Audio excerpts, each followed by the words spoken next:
So let's see what we got. I apologize. I can't quite get one of the cards in frame, but I'll hold them up, as you know. On the bottom of the deck, we have Hawk energy.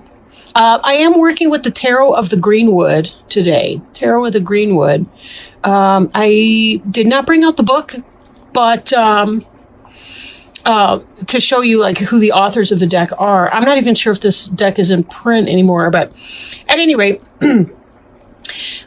this is the Knight of Arrows, and Arrows is the air suit in this deck. That's Gemini, Libra, or Aquarius, possibly. Knight is about forward-moving energy. It's about taking an idea and manifesting that. Like, say you've had a business idea, this is about you putting it forward. For some of you, it could be that there's a person, maybe younger than yourself, maybe not, but somebody who is one of those air signs or who operates in that energy, like a thinking kind of a person, an intellectual type who is coming into your life, playing a role. It could be that the truth is out in a situation. It could be that you are making a decision and about to act on that decision coming forward. So we'll see how this energy plays out. Note that Hawk is gifted with vision. Not just any kind of vision. They are elevated at a plane above. So Hawk is representative of people who can kind of see the bigger picture. Like they see, because their viewpoint, their vantage point is so far back, so far up above the scene, they see things that the person on the ground can't necessarily see. So if this is you, this is about you having that vision and that guidance to know what to do in your situation. If this represents somebody else, it could be somebody like that. Maybe there's an advisor or somebody in your life who can act in that way that might help you make choices. Because this is your birthday season, this is a time of new and fresh starts for you, even though technically the earth is coming to its close in the fall here as we transition into the winter months. And certainly Scorpio is very much about the symbolic death, the death of the earth, the death of the season, the death of the summer, and it's setting the stage for the beginning of the year to be able to come upon us in Capricorn and Aquarius season. So but again, viewpoint, vantage point, being able to understand and see the bigger picture, because you see more of the moving parts than the average person with their feet on the ground. Oh, I'm going to have one of those days I can't pick up the cards. Two of Wands really has to do with this decision that you've had to make. And this is your recent past, kind of what's on your mind. You know, you've had some things you've really kind of needed to sort through. Some kind of a choice that you're trying to figure out what you want to do with. We have this Ten of Wands here as well. And the Ten of Wands being responsibility and the burden that you've had to shoulder. You know, I look at this card and I think back pain. That could be me talking to me. But this has to do with some of that. There's a lot on your plate. You got a lot going on and you're trying to make some kind of a decision. How do I best ease my burden? How do I put down all of this weight so that I can move on, right? The teepee in the background and the hearth fire over here are kind of indicative of home and family issues. So the responsibilities that you're taking on may be about trying to keep your family together, afloat, food on the table, work and responsibility issues. Now, note that both of these are fire signs. So these have to do with your passion. This is your get up and go. And this is, it's more than a MIC job. It's more about the career that kind of keeps you afloat. Not that there's anything wrong with that. Sometimes we do need our MIC jobs, you know, to do. But as long as we keep the higher picture, the bigger picture in our mind, what is it that we're working for? And we're taking care of those. And that's kind of what we're seeing here in the responsibility. A lot of you are kind of going through the grind day to day, but you're keeping your vision that there's something else out there. And you may have those options. For some of you, this could be about leaving a job or finding a new job or having a choice of two new jobs that you can do to let go of some of this burden of responsibility and move on to your next better thing, more pay, better job, better hours, better, you know, just overall better for you.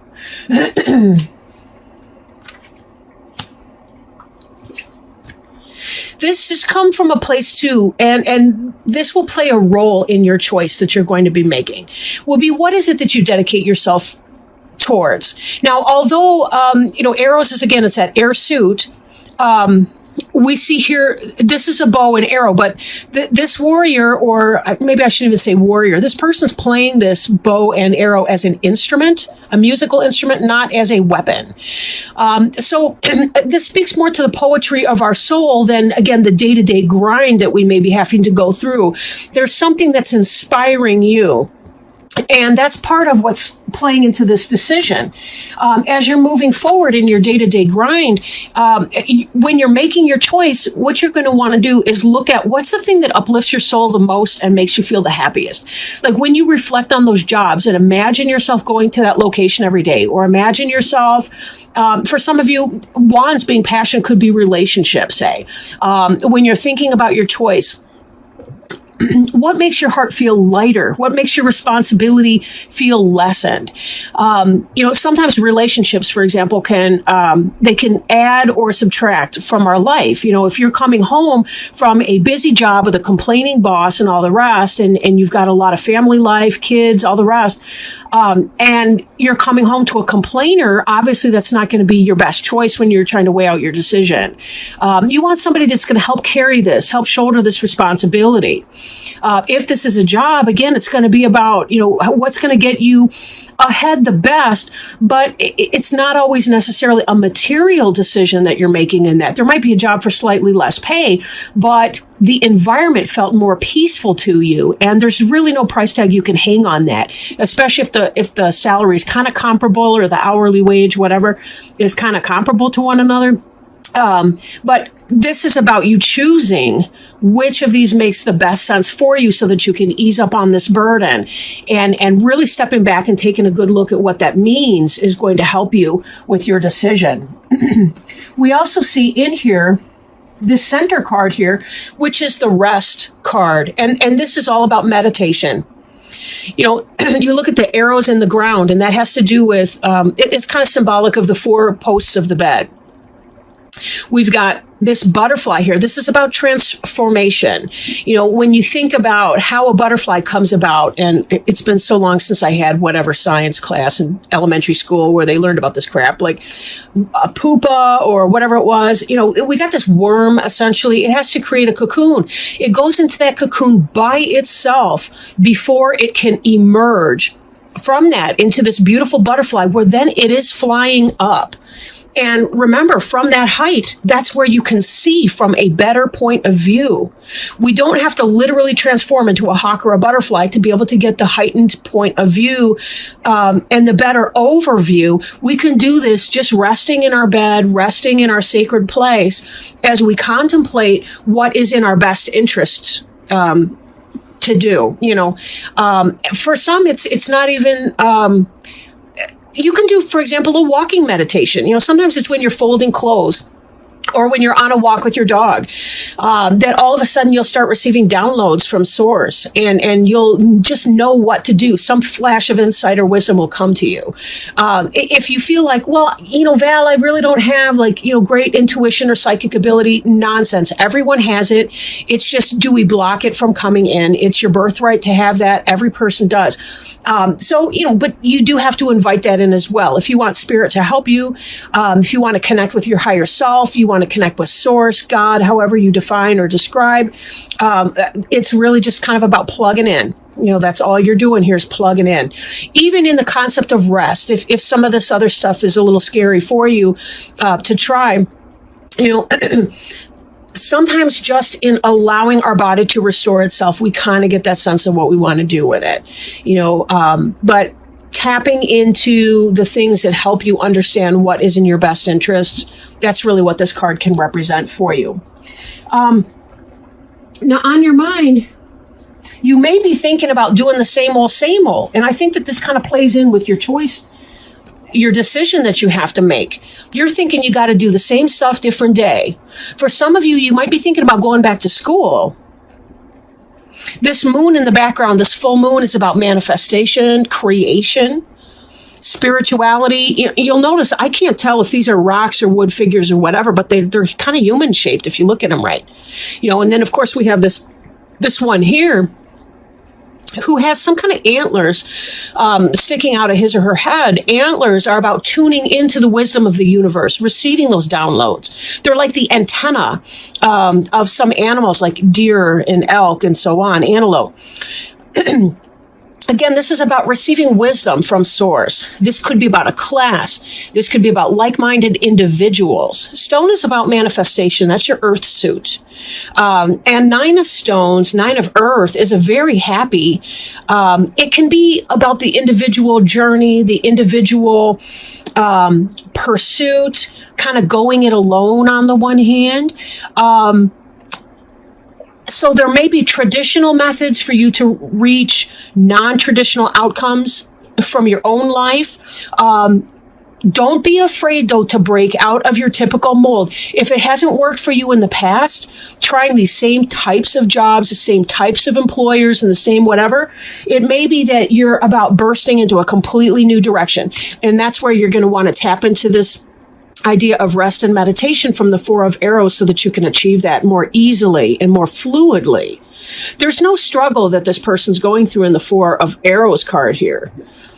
This isn't about struggle. 9 of stones could be seeking the advice of a counselor or a doctor or a friend. It could be, taking some kind of a class, even if it's, not the typical type of class that you would be taking, or seeking out something new. Right?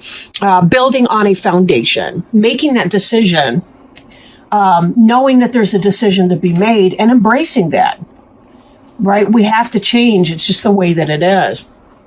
Now, some of the ground of this current situation is ecstasy. For sure. I like this card a lot better than some of the 5s in other decks I work with, because 5 has to do usually with some kind of a struggle.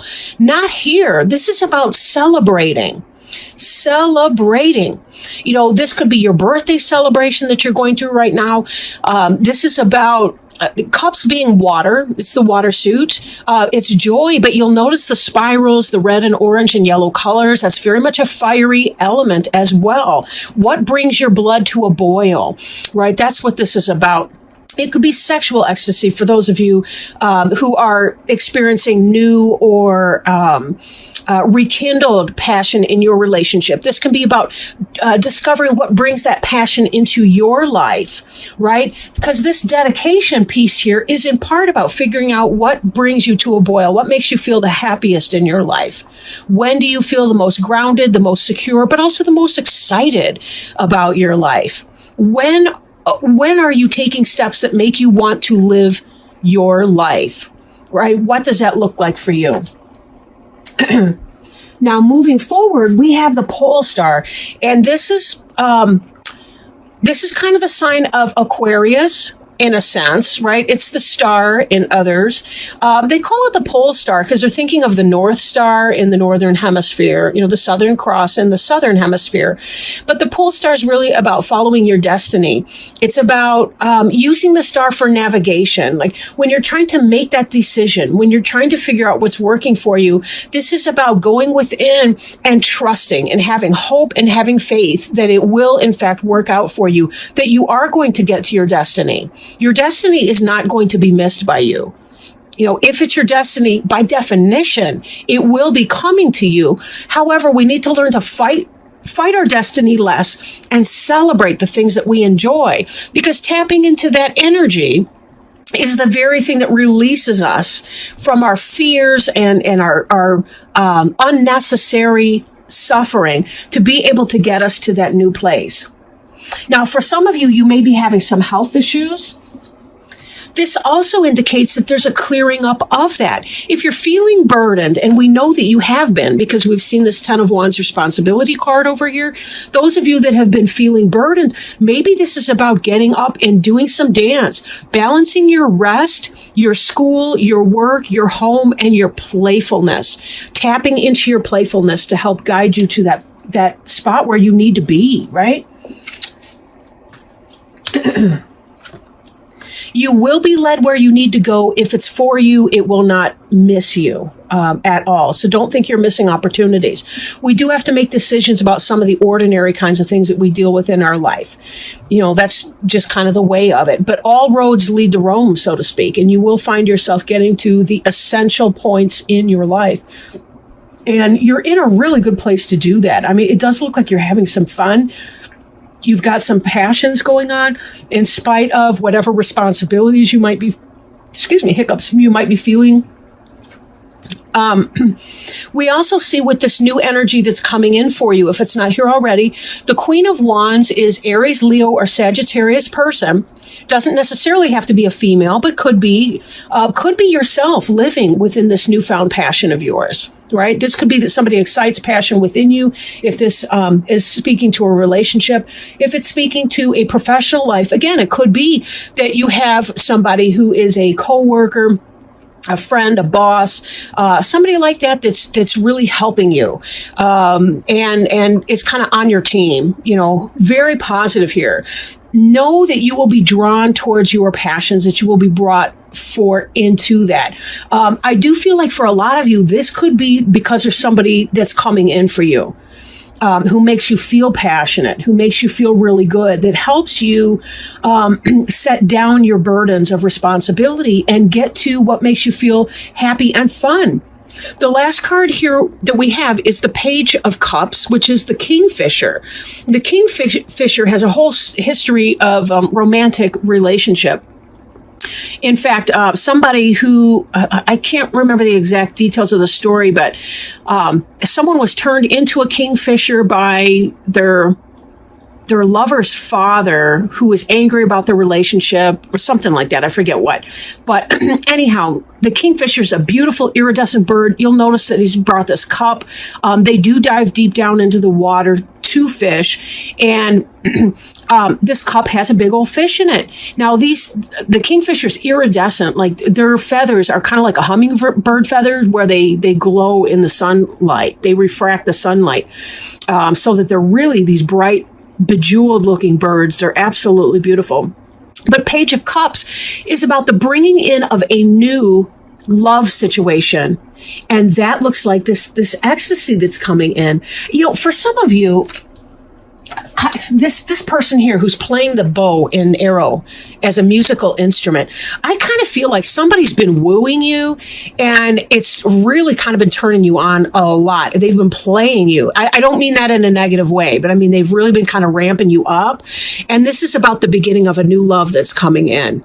And it's going to have you feeling like this passionate person. Again, it doesn't have to be a female, but probably can be, or at least, makes you feel like a natural woman, so to speak. But, this progression from the Nine of Arrows through to the Page of Cups, what beautiful energy. What starts off as something that's passionate may have a very firm foundation in love. Now, a lot of birds will bring food for their mate, kind of a courtship feeding ritual and so on. So the offer of the fish in the cup that's tangible. I mean, it really exists. It's not just words and bullshit. It's real. They're actually offering to bring you something that is wonderful.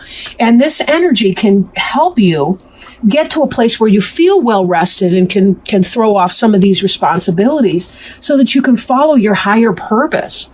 Remember, sometimes we need that loving. We need that sugar, because somebody comes in like that and they excite our passions and so on. That gives us the energy we need to be able to manifest the things that we need to make happen on the earth plane here. Ecstasy, romantic expression, all of that really does have such a powerful role in helping to light our fire and give us that oomph that we need to get stuff done. So for some of you, maybe that person coming in here is the Knight of Arrows that we saw before. Maybe you're having dealings with that Gemini, Libra, or Aquarius, somebody who's stoking you up. Then again, we've kind of got all suits represented. The Page of Cups being water, that could be the Scorpio, Cancer, Pisces person. Could be yourself, being a little shy, coming in like a page. But for a lot of you, you're coming in like the Queen of Wands here. That's Aries, Leo, or Sagittarius. So, again, even with the earth sign, we did see some of the earth sign with this 9 of stones. And that has to do with you taking care of your own stuff on a material plane, because this, to me, feels like a new love for some of you. Feels kind of like a new relationship. So you may not have that, we can share bills kind of relationship just yet. Now, lastly, I do want to shuffle a Animal-Wise Tarot card and pull that and see if we can't have some wisdom or advice moving forward. I don't know. This is another deck. I'm not sure if it's in print. I've had most of these decks I've got for a very long time, this being one of them. But let me shuffle this and see if we can't have some guidance in that area. I'll read you what the book says about it. But this is really exciting. What a birthday present, right? If it's not an actual relationship for some of you, maybe you're already involved with someone, this is really kind of about rekindling what your passion is and taking that time to really discover, when have I felt the best in my life? When have I felt the most direction in my life? Oh my goodness, look at this jumper we had just now. Okay, I will hold this up in a wee moment. Just a wee second here. Page of Shapeshifters, right? Caterpillar, good luck and new birth. And isn't that what we're seeing right here with this rest card? We got the butterfly coming in here. So, didn't we need to see this one today? It's kind of long, but I'll go ahead and read it because this book is just amazing. I love this book. In insects, the eggs hatch to become larvae, the second stage of metamorphosis. The larva is the caterpillar of butterflies or moths, and during this stage it feeds to strengthen itself and achieve a new foundation before the chrysalis or cocoon stage begins. I was wondering, I was kind of confused there for a minute. In the egg and larva stages of life activities, we give birth to new ideas and new creativity. They are then worked with, shaped, and honed into a foundation that will allow a new expression of life. Caterpillar represents new birth and new foundations and are a symbol of good luck in the early stages of our new endeavors. And didn't we see that was a new endeavor with that Page of Cups? That's new energy coming in. Caterpillars use their feet to taste the plants first and make sure they are suitable. For this reason, caterpillars remind us to test the waters a little first before jumping in. Caterpillars are very fussy eaters, usually restricted to one food plant or one group of related plants. When caterpillar appears, it is best to focus only upon one idea or one group of associated ideas and projects for our greatest success at this time. Caterpillar usually signals a need for gentle and quiet approaches to our activities and endeavors. Watch for a surprise or gift about to be offered to us, one that can be beneficial to our future if we take advantage of it. Look for good news, new birth, and creative inspiration. This is a time to get ready to start a new project or initiate a new endeavor. Caterpillars come in a variety of shapes and colors, reminding us of the variety of possibilities and promises of life at this time. The shapes and colors help protect many caterpillars from predators. Some of their forms make them appear as if they would be hard to swallow. Some of their colors warn predators that they may be distasteful if eaten. The appearance of the caterpillar reminds us to be cautious in starting our new endeavors. We should protect and disguise them as much as possible while we pursue them. If we do so, we will see rapid growth and we will experience the birth of a new foundation. Questions to I don't want to skip that. When it first hatches, the caterpillar is tiny, but grows so quickly that it must replace its skin. Most species of caterpillars molt 4 times, but some shed their skin every few days to make room for a bigger body. Reversed caterpillar, and I didn't read reverse in this reading. Reverse caterpillar reminds us that new growth cannot occur unless the old is shed. We may be refusing to shed what we have outgrown. Not doing so will prevent and hinder all new efforts and endeavors. The reverse caterpillar usually indicates obstacles within our path. Perhaps a person or persons are blocking our growth. We must look at things and people around us realistically at this time. Failure to do so will slow down our progress. Some questions to ask. Are we trying to do more than we should? Are we scattering our endeavors, trying to feed on too many things right now? Are we hanging on to what or whom we have outgrown? Are we being lazy and not working toward our goals? Are we trying to skip stages within our endeavors, or are we looking for shortcuts? Are we brushing aside help and offers of help? Are we lacking self-discipline or letting others distract us from our tasks?